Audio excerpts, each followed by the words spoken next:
Human remains found in Kane County linked to missing St. George woman. A 92-year-old patient dies after a courtesy trap crash.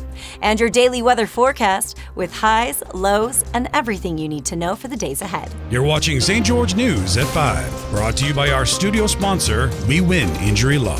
Good afternoon, I'm Monica McLaughlin. The Kane County Sheriff's Office has confirmed that human remains found on Cedar Mountain earlier this month belonged to Courtney Lynn Townsend. A hunter discovered the remains about a mile from where Townsend's partial remains were located in May 2024.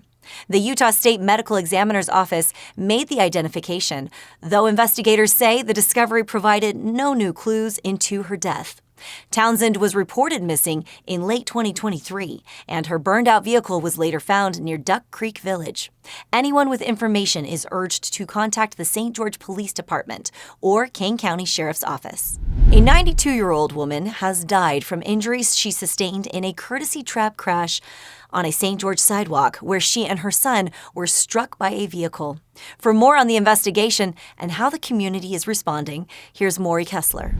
A 92-year-old woman, identified as Virginia Fisher, has died after she and her adult son, Darren Fisher, were struck by a car and seriously injured while walking by the Wells Fargo Bank on Mall Drive in St. George last week. The incident occurred when a driver turned left across two lanes and collided with another car that was then forced off the road and hit the Fishers on the sidewalk. Virginia Fisher suffered multiple broken bones and died days later. Darren Fisher sustained a broken neck and nerve damage. A GoFundMe account has been set up by family members to help cover medical and funeral expenses.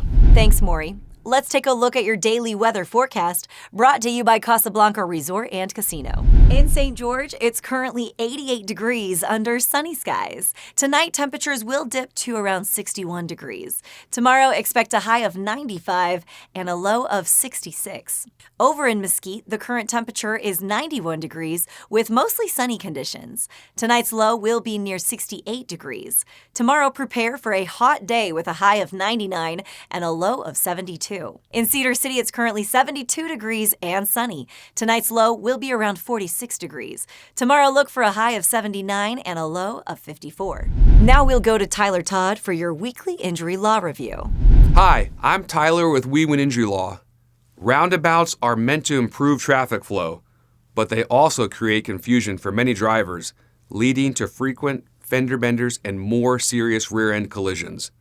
St. George has multiple high-traffic roundabouts, especially near Sun River and Dixie Drive. If you're involved in an accident at a roundabout, determining fault can be tricky. An experienced attorney can help gather the evidence needed to prove your case. Thanks, Tyler. A structure fire early Tuesday morning in Dameron Valley destroyed a single-family home and prompted a multi-agency response. According to Sergeant Lucas Alfred with the Washington County Sheriff's Office, all three occupants and their dogs evacuated safely before crews arrived. Firefighters battled the blaze for nearly 2 hours before containing it. No injuries were reported, and while the cause remains under investigation, the family has made arrangements to stay with relatives nearby. Two local business owners are hoping to wipe out $55,000 in school lunch debt with a fundraiser at Zion Brewery Station 2 on May 31st.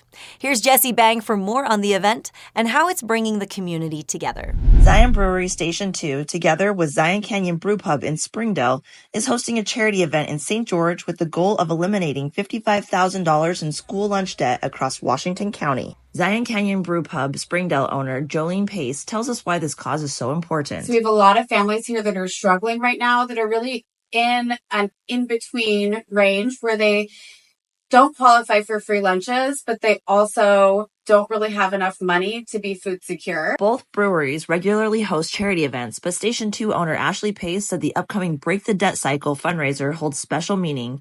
It matters not just because they're business owners in a position to help, but also because they're moms who care deeply about the children in their community. We're going to do an event on May 31st from 4 to 7. So what's going to play? We're going to do a $5 cover charge all day.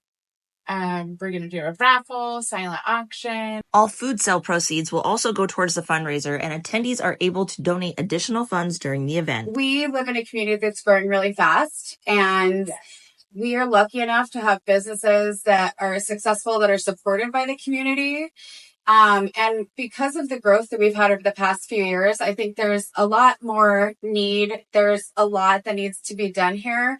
And I just feel like we're lucky with having restaurants and bars as a platform that where people can gather as a community. I feel like it just gives us the perfect venue to be able to help out for things like this. Thank you for watching St. George News at 5. To learn more about our studio sponsor, We Win Injury Law, go to wewininjurylaw.com.